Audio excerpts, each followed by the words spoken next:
Why? I must ask myself, why? And you know what's up. First and foremost, I want to go ahead and give my respect to the victim who, got shot, unfortunately, near Frankogawa. I want to talk about that. But, as far as that, I want to go ahead and talk about the media, obviously.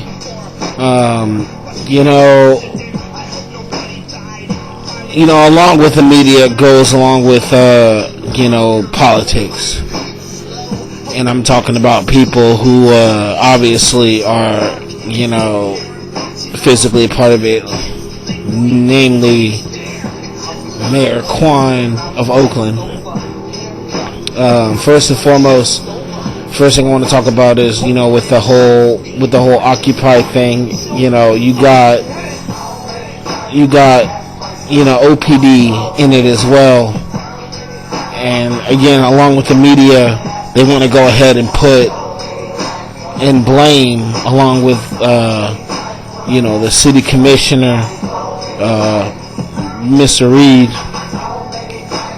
blaming Occupy for what happened. And not only that, without giving any notification of what occupier who this was, or what part of the encampment and Occupy that he was in died, which obviously gives authorities even more reason to raid and, as I say, pillage the occupiers fighting for the cause.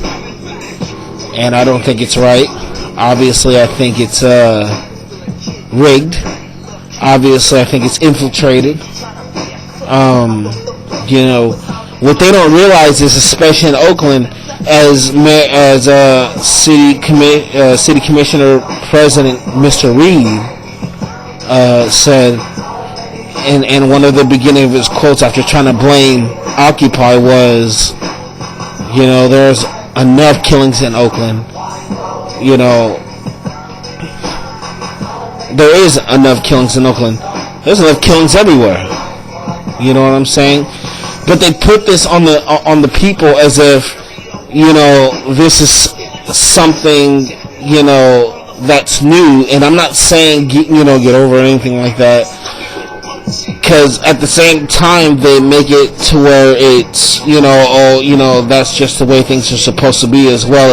If a certain organization that's, that had happened nearby, basically, because it happened to happen by a nearby organization fighting for a certain cause, is automatically their fault.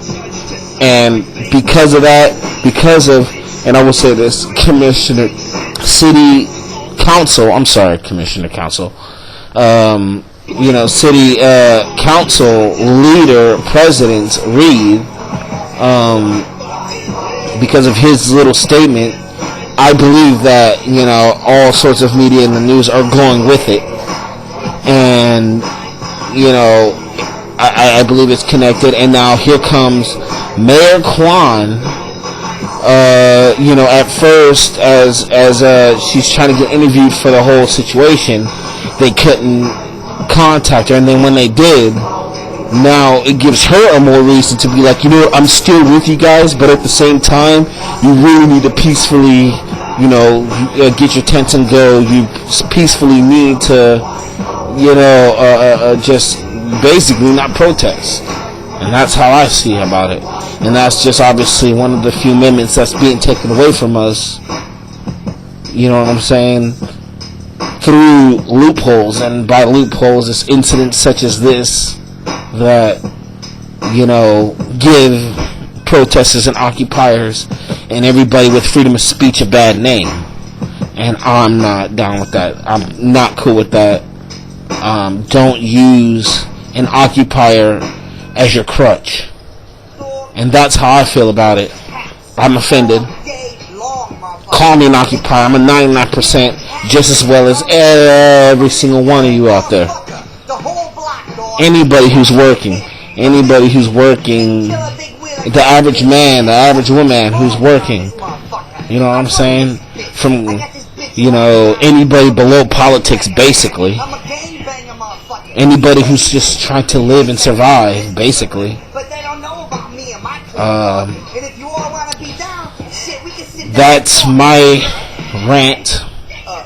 Go ahead, you know what to do, make the comment, and do your thing. I'll hear from you later.